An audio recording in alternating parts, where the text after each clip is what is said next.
Muy buenas tardes a todas y a todos. Bienvenidos a Ciencia Abierta, este espacio de divulgación científica del Par Explora Maule de la Universidad de Talca.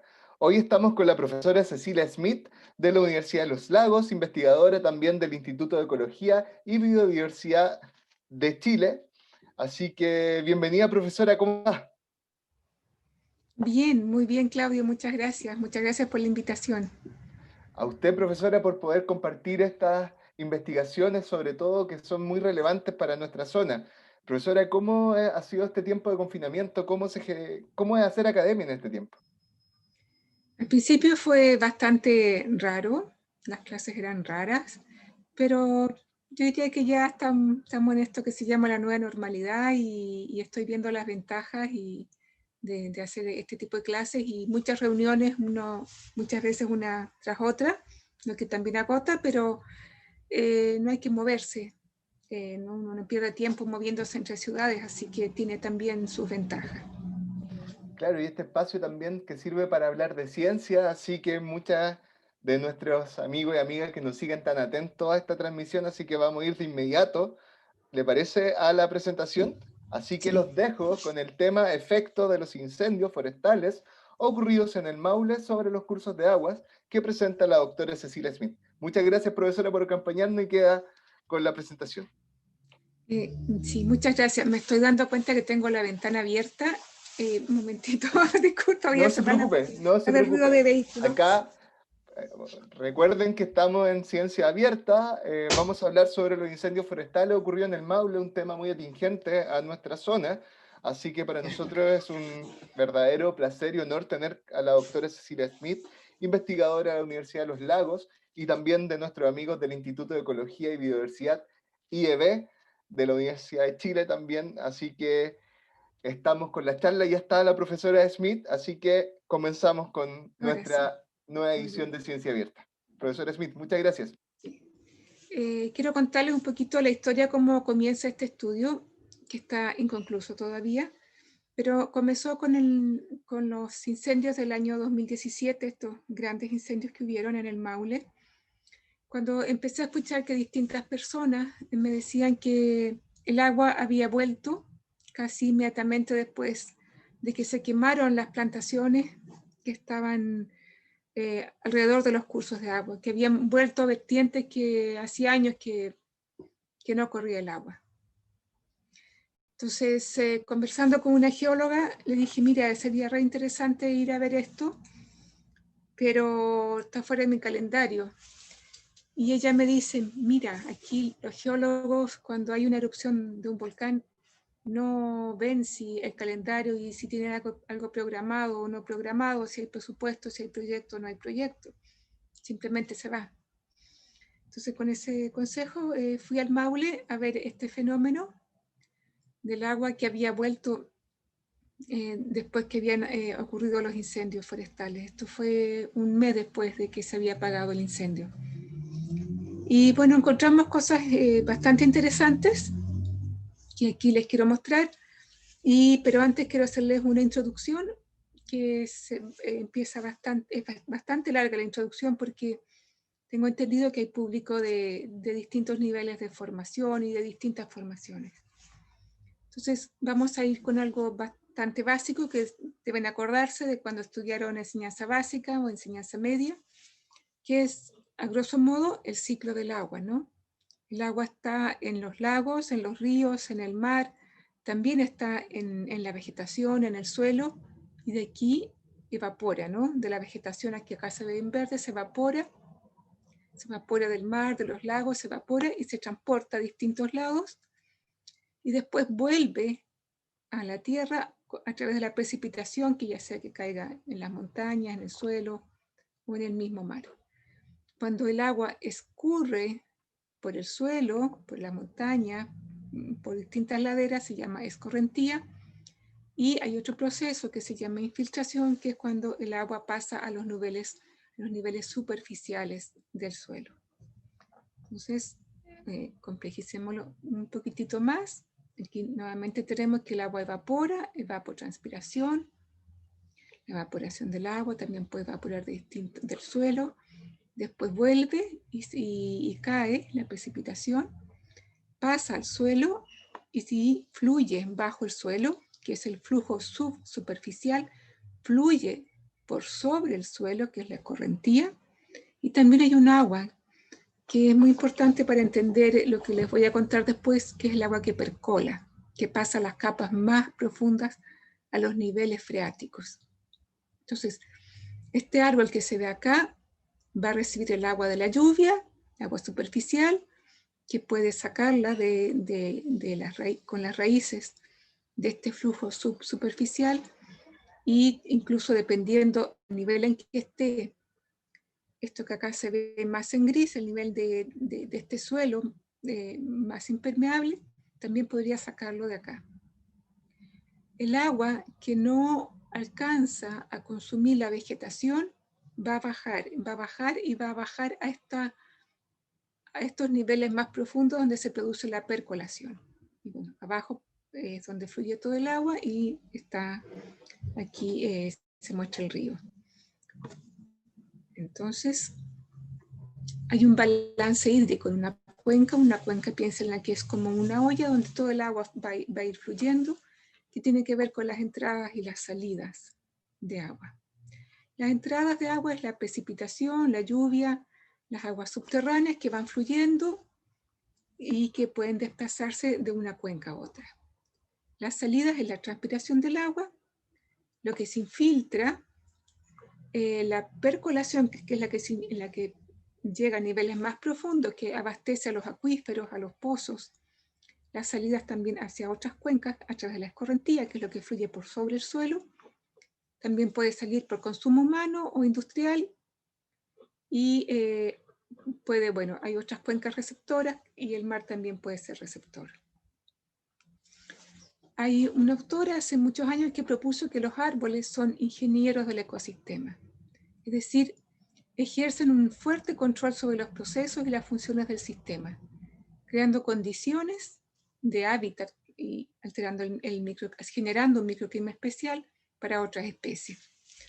Y la remoción de árboles puede provocar la saturación del agua, por ejemplo, podría ser un efecto porque están sacando agua del sistema los árboles. En ciertos tipos de suelo podrían provocar este fenómeno debido a la disminución de lo que ellos están evaporando. Aquí ya lo vamos a ir aplicando todos estos términos en forma más práctica para familiarizarse. Aquí pueden ver en rojo las plantaciones de especies exóticas en Chile y en verde la vegetación nativa. La mayor parte de las especies exóticas están acá en esta zona del Biobío y el Maule, ¿no? Entonces, aquí en el Maule ha ocurrido todo un fenómeno en que gran parte de su superficie fue reemplazada de terreno agrícola a plantación de especies exóticas y de bosque nativo a plantación de especies exóticas. Entonces, esta es una pregunta que se han hecho muchas personas, que es cuánta agua necesita una plantación para crecer, pero ya llevada a las condiciones que ocurren en Chile. Por ejemplo, este autor determinó que un rodal, un bosque, o sea, una plantación adulta de pino, radiata, en Valdivia, requiere 222 metros cúbicos de agua para producir 1 metro cúbico de madera. Imagínense, 1 metro, no me alcanza la pantalla, 1 metro cúbico de madera, pero 222 metros cúbicos, y cada metro cúbico son 1000 litros. O sea, 222.000 litros se requieren para producir 1 metro cúbico de madera. Este otro autor, un año después, también en Pino Radiata, en Coyipulli, encuentra que requiere un rango más o menos similar, 211 a 296 metros cúbicos de agua para producir este cubo de 1 metro de madera. Aquí lo especifica con más detalle en rodales de que tengan 8 años. Y también especifica la densidad. Este otro autor determina que una plantación, pero esta vez de eucaliptus, requiere un poco más, 354, o sea, casi 100 metros cúbicos más de agua para producir 1 metro cúbico de madera. Y aquí, curiosamente, cuando lo compara con pino, encuentra que el pino está consumiendo mucha más agua en ese mismo sitio. Generalmente el eucalipto es que consume más agua, pero en este caso, en este trabajo, encuentra que fue al revés. Este autor registró para eucalipto estos requerimientos de metros cúbicos de agua en la zona de Valdivia, para producir este mismo cubo de madera con árboles de 10 años. En el fondo, lo que quiero hacer en esta introducción es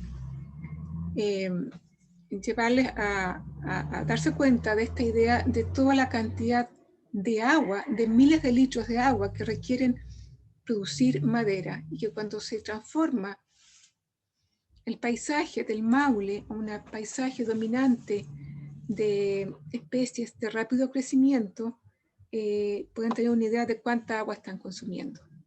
Cuando que crezca rápido es como cuando haces crecer rápido un pollo o para una rápida producción, ¿no? Entonces usa muchos recursos en forma muy rápida, que en este caso me refiero al agua. La tala rasa, que es cuando se cortan las plantaciones, también tiene efectos importantes sobre la hidrología de un ecosistema, afectando el nivel freático, que son las napas más subterráneas, en áreas donde existen altas precipitaciones de lluvia. Pueden reducir el drenaje y pueden afectar el escurrimiento en zonas semiáridas o con escasas precipitaciones, como el secano del Maule. No me quiero detener mucho en esto. Hay autores que indican que la producción de sedimentos producto de esta tala rasa altera la calidad físico-química, además de los cursos de agua, aumentando la turbidez y disminuyendo la concentración de oxígeno disuelto, etc. O sea, hay alteraciones producto de esta tala rasa.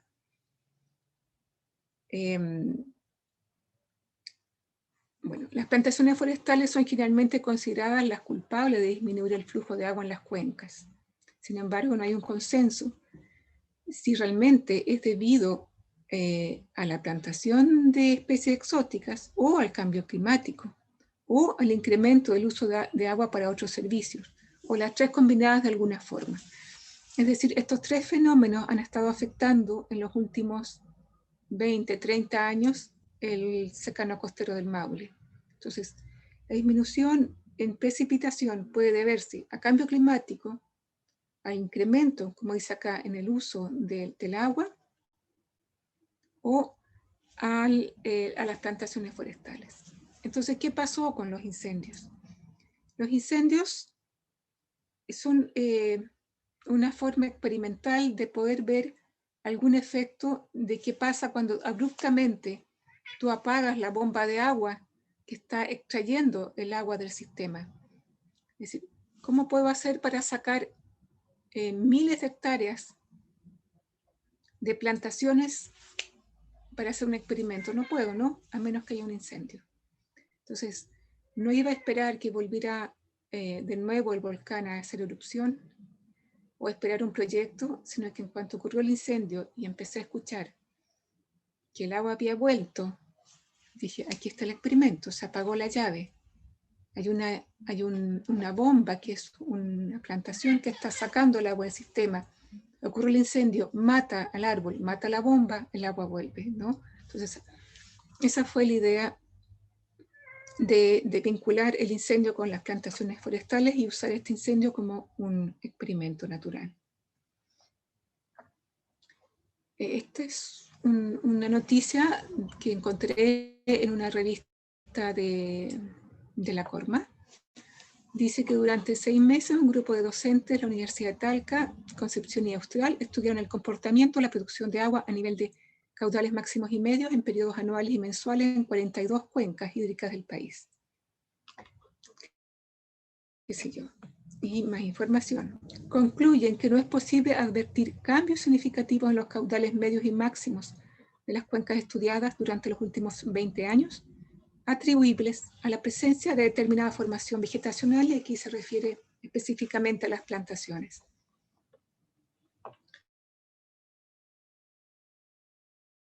En un 20% efectivamente se encuentra que hubo disminución en el nivel de agua de estas cuencas. sería consecuencia del mayor uso de agua por el consumo humano o a comportamientos hidrológicos propios de cada cuenca, es decir, no está relacionado con las plantaciones. Pero esto no lleva, la cita no es un trabajo científico, sino que es una revista de divulgación. El consumo de agua para uso sanitario ha incrementado en 160%, por lo tanto no podemos atribuir a las plantaciones la disminución de agua. Sin embargo, en Argentina sí se ha encontrado, creo que me estoy yendo en mucho detalle, se encontró que el consumo de agua de plantaciones de pino comparados con bosques nativos en la Patagonia. Se hizo esta comparación. Los autores concluyen que las plantaciones comerciales consumen 64% y 33% más agua que los bosques nativos, a una densidad alta, respectivamente. Se refiere a que cuando hay una alta densidad, consume 64% más que el bosque nativo, y cuando la densidad es media de la plantación de pino ponderosa, consume un 33% más que el bosque nativo. Son cosas que se han encontrado en Argentina que son diferentes a lo que se reportan en Chile. En Australia, no voy a entrar más en detalle, quizás fue demasiado, se encontró algo similar a lo que se encontró en Argentina. Pero ellos encuentran que cuando las forestaciones son al 20%, son de un 20% o menos del área de la cuenca, no han mostrado un efecto significativo sobre los recursos hídricos, pero sí cuando pasa este umbral del 20%. En todo caso va a estar la charla para que puedan entrar en más detalle. Entonces aquí viene este evento tan desastroso, ¿no?, que fue el incendio del 2017, los grandes incendios. Acá está el Maule con el gran incendio de las máquinas. Está este otro incendio que abarca hacia la región de O'Higgins, y aquí está la región de O'Higgins. Y acá los incendios que llevan hacia Concepción en la Florida. ¿Qué es lo que se quemó? 20% de bosque nativo, 55% de plantaciones forestales de rápido crecimiento, praderas y arbustos 18%, terrenos agrícolas un resto, un 5% más o menos. Del bosque nativo, la mayor parte estaba en peligro o en peligro crítico. Este es el bosque que se quemó, es aquel que está, como ustedes saben, en el límite norte y que colinda con el bosque esclerófilo que se entremezcla en el Maule.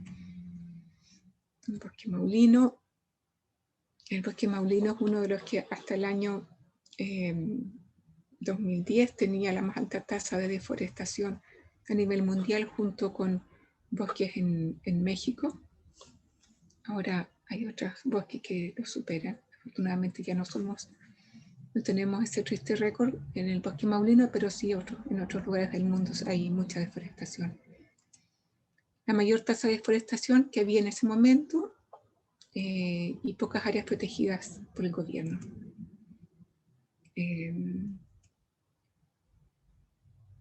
Pero ¿qué pasó? Luego que las plantaciones y el bosque, ambos, se incendiaron, el agua regresó. Eso es el testimonio de la gente. Ahora, sería un experimento perfecto si uno tuviera el caudal antes del incendio y tuviera el caudal después del incendio. Si hubiesen datos de estos datos que hay en algunos caudales, se me va... bueno, pero el asunto es que no habían datos. Entonces dije, bueno, si no hay un antes, si no sé el caudal que había antes, le voy a preguntar a la gente, porque los datos de agua potable rural no habían. Y preguntaba, pero ¿por qué no tienen datos? Es que no había agua, no se puede tomar datos de algo que no tenía agua por años y años y años. Entonces, lo que hice fue, mi dato era el que me lo proporcionaban las entrevistas con las personas. Y la pregunta fue, ¿el aumento de agua fue igual en áreas con diferentes porcentajes de plantaciones forestales que en áreas con bosque maulino incendiado? Que me está tapando acá. El aumento de agua fue igual en áreas con diferentes porcentajes de plantaciones forestales respecto al bosque maulino incendiado. Y lo que preguntábamos a las personas era si había agua antes del incendio y cuánta había a su juicio, como quiera que ellos lo pudieran expresar, y si después del incendio había más o menos agua en vertientes, en esteros y ríos. Entonces lo que hicimos era recorrer toda esta área desde el norte de Curicó hasta la Florida, preguntando a los lugareños, haciendo esta pregunta: ¿antes había agua? Sí, no, qué sé yo. Recogíamos sus relatos y lo comparábamos con lo que había pasado después del incendio. Y recuerden que el incendio termina a principios de febrero. Nosotros fuimos a principios de marzo a hacer las entrevistas, es decir, no habían habido lluvias entre que termina el incendio y nosotros vamos. Acá este señor nos lleva a este lugar, en estas, donde se juntan estas dos laderas, nace una vertiente. Entonces él tenía un chorrillito muy débil de agua en invierno y casi se cortaba en verano, pero ahí me fue a mostrar, fuimos, aparte de entrevistarlos, estábamos cerca de las áreas, íbamos a ver los ríos y las vertientes. Y nos fue a mostrar cómo fluía ahora el agua como él no recuerda nunca haber visto. Y esto eran plantaciones de pino. También íbamos donde las personas, les preguntábamos si había vuelto el agua de sus pozos y lo chequeábamos. A veces decían, no sé, nunca hay agua en verano, así que ¿para qué voy a ir a ver? Entonces íbamos, tirábamos un balde y chequeábamos si había vuelto el agua en los pozos. Acá se puede ver el espejo de agua. Ella venía de bañarse, entonces le preguntamos también, le hacíamos la entrevista y ella dice que antes corría un chorrillito muy, muy débil de agua y ahora ella, un poco más allá, tenía toda la ropa tendida y acababa de tender la ropa y bañarse. Este río prácticamente volvió, este río casi no existía, volvió a correr. Acá están los aljibes sacando agua. Quiero aclarar que este fenómeno es súper conocido y pasa ya sea que se queme bosque nativo o se queme plantación. El agua vuelve, porque tanto el bosque nativo como la plantación están sacando agua del sistema, ¿no? Especialmente si las precipitaciones son pocas, la van sacando del subsuelo. ¿Y por qué el suelo tiene agua? Porque percoló. El agua, cuando llovió en invierno, percoló y esa gotita fue cayendo, incluso pueden pasar 3, 4, 6 meses hasta que llega hasta las napas más profundas. Y esas son las que alimentan después los pozos, las que alimentan los esteros, las que alimentan los ríos, las que van a permitir que hayan vertientes. Pero cuando esa gotita viene bajando y hay vegetación arriba, puede atrapar esa gota y esa gota ya no va a bajar, ya no se va a acumular. Entonces, la hipótesis es que el bosque nativo va a permitir que haya más agua en los pozos y vertientes porque va a atrapar menos agua porque es de lento crecimiento, que la plantación, que es de rápido crecimiento. Y por otro lado, las talas rasas están impidiendo y entorpeciendo todos los procesos de infiltración que van a llevar después a acumular agua. Aquí está representado un río, aquí un estero, acá están las nacientes, aquí está la vegetación. Entonces, lo que pasa es que lo que encontramos es que en toda la zona del Maule y en la zona al norte del Maule, pero más o menos hasta la mitad de la región de Higgins, habían vertientes que se habían llenado después de los incendios, lo que hace pensar que tienen acuíferos colgados o acuíferos confinados. Es decir, el agua cae, va bajando la gota, van bajando las gotas, demoran semanas o meses, incluso si hay una activa fauna como camarones o otros excavadores, pueden ayudar a que esta agua llegue y se acumule en esta área que después rompe en las vertientes. Pero si hay una vegetación que está atrapando más activamente el agua no se van a llenar estos acuíferos, por lo tanto no se van a romper formando las vertientes. Cuando hay grieta acá se rompe, ¿no? Ya no van a salir el agua en las vertientes. Y nos encontramos con muchos relatos de personas que nos hablaban cómo ellos, cuando niños, iban a los pozones y a las vertientes a bañarse, pero cuando llegaron las plantaciones, el agua se fue. Nosotros, por ejemplo, aquí tenemos una cuenca de la que estudiamos, la delimitamos, vimos que tenía plantación, que acá está con verde oscuro, que tenía bosque nativo, acá en verde claro, áreas agrícolas, acá en color crema, y otros sitios de otras formaciones. Y también vimos la severidad del incendio, porque pensamos que los incendios más severos tal vez habían matado más vegetación, ya sea plantación o nativa, y en estas áreas podría haber vuelto mayor cantidad de esteros que en lugares en que el incendio había sido más moderado. Acá tenemos áreas con alta intensidad de incendio, con niveles medios de intensidad, y la baja severidad de incendio generalmente estaba muchas veces asociada a estas áreas que además coincidían con áreas agrícolas donde habían pastizales. Aquí les voy a mostrar solamente el análisis hecho a las nacientes. Este trabajo está inconcluso, de hecho pensé bastante si presentarlo, pero porque todo el análisis que tiene que ver con los cursos de agua todavía no lo hemos hecho. Y quisimos saber cuál era la vegetación en este caso, alrededor de un radio de 50 metros de cada vertiente, pensando que los 50 metros alrededor de cada vertiente estaría influenciando si esta vertiente tenía agua o no después del incendio. Entonces aquí tenemos que la mayor parte de las vertientes tenían plantaciones. Acuérdense, verde oscuro es plantación.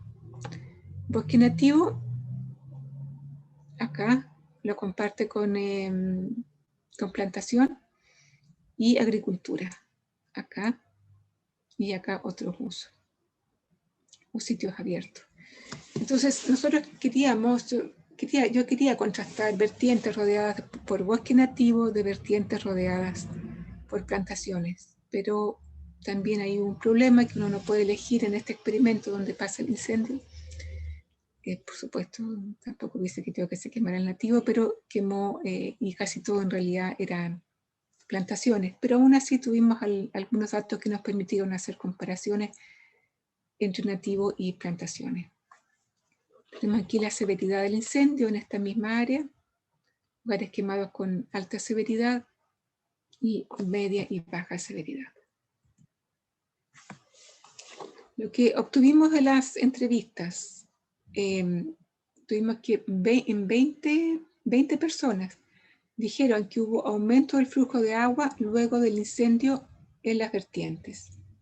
Y este aumento fue de nada a llenarse inmediatamente después que terminó el incendio, un día, 2 días, una semana.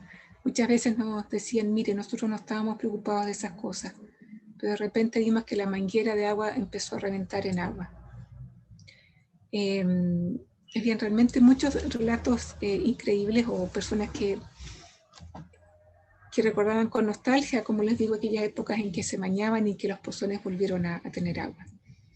Bueno, en 20 personas nos dijeron que las vertientes se habían llenado, y estas 20 personas no se referían a 20 vertientes, sino que a veces eran áreas donde habían muchísimas, 6, 7, 8 vertientes por sitio. En ninguna parte hubo disminución del agua post-incendio. En 3 lugares, 3 personas nos dijeron que no hubieron cambios. 12 personas nos dijeron que los esteros que eran diferentes, estos habían vuelto a tener agua o tenían mucha más que antes, sin cambios en 3 casos. Un río, el río Pupelde, volvió a tener agua en gran parte de su trayecto. Pozos, 9 pozos volvieron a tener agua, y en 3 hubo disminución de agua, que esto no lo habíamos visto antes. Generalmente esto puede pasar porque los flujos de agua, al incrementar, llevan estos ríos subterráneos a lugares en que tal vez antes no los llevaban, y por lo tanto arrastran corrientes de agua subterráneas que pueden dejar un pozo sin agua. Y sin cambio fueron bastantes.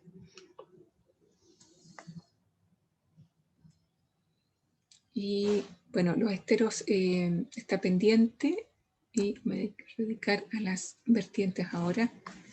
En este área estaban concentradas casi todas las notificaciones de que el agua había vuelto. Acá no. Aquí no entrevistamos, acá no, y acá tampoco. Aquí hicieron un par de entrevistas, pero no fueron pocas. La mayor parte de la superficie, como les digo, de las vertientes eran plantaciones. Acá está representado en azul. De alguna forma ya está repetida. Aquí encontramos que había una relación directa entre el uso de plantaciones como plantación y el que el agua haya vuelto. En general, el agua volvía cada vez que lo que estaba quemado, ya sea de severidad alta, media o severidad baja, era plantación. Pero cuando el bosque, cuando lo que se quemaba era bosque nativo u otros usos, no había una relación con que volviera el agua. Este asterisco significa que hay una relación. Es decir, cuando había una plantación y se murió la plantación, el agua volvió. Cuando había bosque nativo y se quemó el bosque nativo, la gente no decía que había vuelto el agua. No habían grandes cambios. El cambio se produjo cuando realmente se apagó el gran motor, que es el que trae el agua, que es la plantación. Y esto no tenía que ver, no estaba asociado con la severidad del incendio. Aquí, por ejemplo, aquí hay una vertiente. Se puede ver que se quemó la plantación, hay un poquitito de vegetación nativa alrededor y aquí volvió el agua.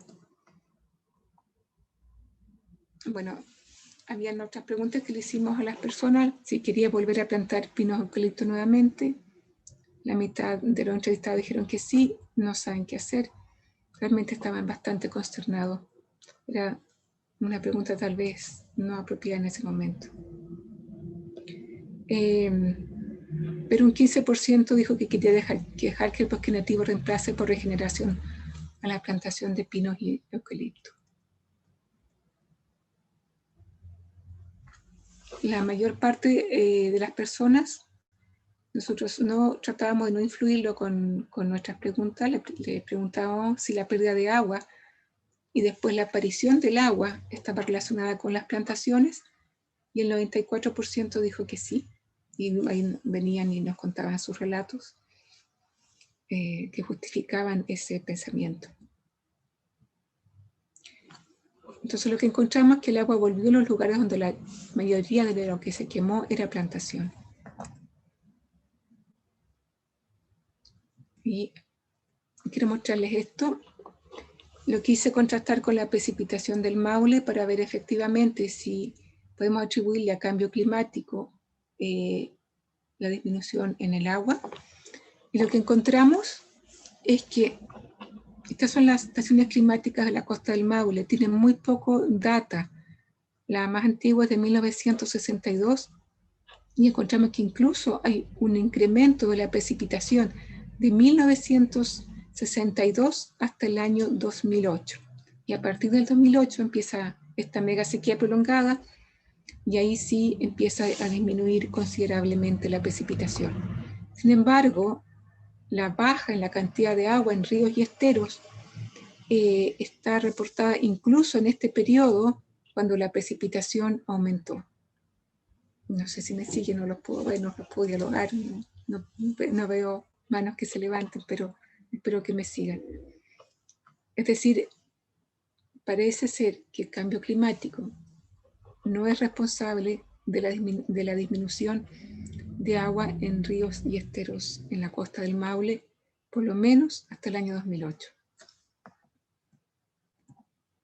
La temperatura media anual desde 1965 hasta el 2016 está interrumpido los datos de las estaciones meteorológicas, pero en general el incremento es sumamente leve y está más que nada llevado por estas temperaturas más altas que se registran en los últimos años. A ver, como conclusión, en las vertientes donde el flujo de agua aumentó, se registró una mayor cantidad de plantaciones de rápido crecimiento que en bosque nativo maulino. Aumenta en las vertientes independientes de la severidad del incendio. Me voy a apurar porque estoy pasada el tiempo. Es posible plantear que antes del incendio las plantaciones de pino y eucalipto afectaron negativamente el flujo de agua de las vertientes. Y este cambio es transitorio. En la medida que vuelven a crecer eucaliptos y pinos, el agua se va. Probablemente ya no está en las mismas vertientes. Y bueno, por si alguien pregunta los temas legales, y agradecimiento a las personas que entrevistadas y a todos los que nos ayudaron. Eso es, Claudio.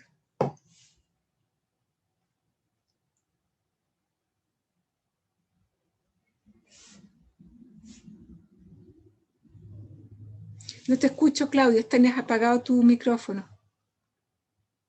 Sabemos que por el tiempo está, pero la esperan en otra Sí. sesión, pero le quiero hacer una pregunta sobre desde el público.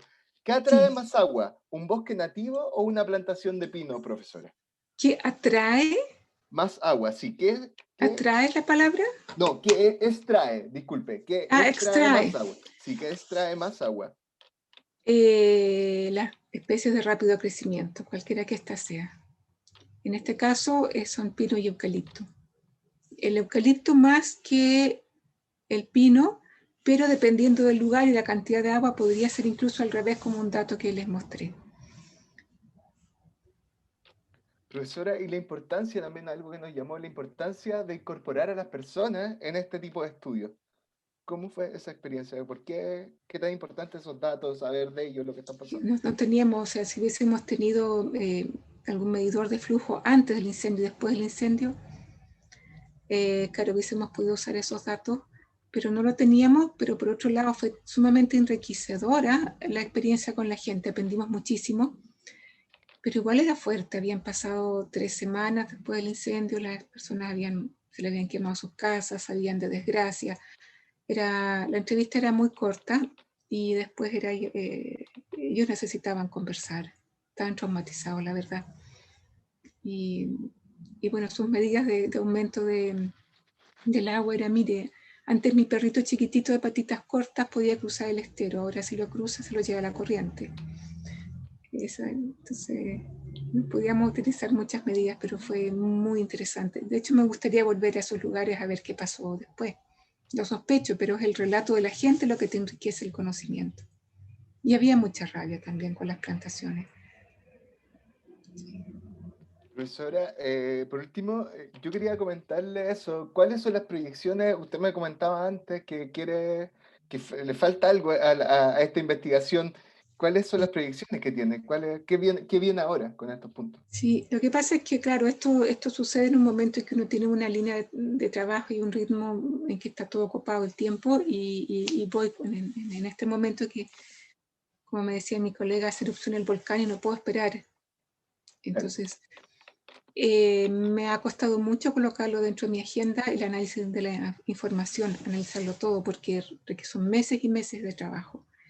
Pero yo espero que pronto llegue ese tiempo, porque faltan análisis de evapotranspiración, mapas de evapotranspiración que nos van a permitir concluir en forma más dura cualquier cosa. Digamos, esto después uno lo somete a pares y ellos juzgan si el trabajo está bien o no. Entonces uno tiene que hacer un trabajo muy, muy sólido. Profesora, ¿y cómo trabajamos la recuperación de estos bosques? Está viendo, claro, la sequía y también que se proyectan también tiempos de mayor incendio, porque eso... Te quiero mostrar la imagen anterior. Hay una ley, la ley antigua de bosque nativo de 1931, que decía que la corta de árboles y arbustos nativos situados a menos de 400 metros sobre los manantiales que nazcan en los cerros, y los situados a menos de 200 metros de sus orillas del punto que la vertiente tenga origen hasta que el que llegue el plan, eso estaba prohibido. Y cuando se hace la nueva ley de bosque nativo, establece 30 metros de ancho. Hay un estudio que dice que deberían ser 36 metros de ancho. Pero acá tenemos que el ancho no existe, que las plantaciones en muchos casos llegan a la orilla. Entonces, tú no puedes, los delitos que se incurrieron en ese momento, ya sea para la agricultura, el que se cortó para la agricultura y después vino la plantación, ese delito ya está, digamos, no se puede perseguir a alguien por un delito que ya pasó. Hace tantos años, esto está así ocurriendo desde hace muchos años, está prescrito. Entonces, por más que la ley diga esto, no hay mucho que hacer, no hay dónde aplicarla. Lo que sí habría que recurrir a la voluntad de aquellas personas que tienen manantiales, aunque te digan que el manantial está seco, ver qué pasa si cortas la vegetación, las plantaciones que están alrededor, y lo reemplazas por vegetación nativa. Y tratar de restaurar el ciclo hidrológico en estas áreas. Yo creo que eso es lo que había que hacer, y a lo largo de los cursos de río. Ok, profesor Smith, yo le quiero agradecer su participación hoy, su compañía en este ciclo de ciencia abierta que tenemos desde Explora Maule, colocando también un tema que es súper pertinente para nuestra región. Así que le quiero agradecer que su generosidad de compartir sus conocimientos con nosotros en esta edición. Sí, muy bien, Claudia. Gracias a ti y a todos los que asistieron. Ok, bueno, finalizamos esta vez una nueva edición de Ciencia Abierta. Les queremos dejar la invitación a que nos sigan en los distintos programas que tenemos desde Explora Maule en redes sociales. Pronto también tenemos más, vamos a tener alguna sorpresa para este fin de semana, así que los dejamos invitados ahora a las 7 de la tarde. Viene una actividad que tenemos en conjunto con nuestros amigos de la Universidad Autónoma, así que atentos a nuestras plataformas, que viene la parte de un festival de ciencia que estamos transmitiendo todos los jueves a las 7. Así que nos vemos pronto y hasta luego. Chao, chao. Muchas gracias. Chao, gracias.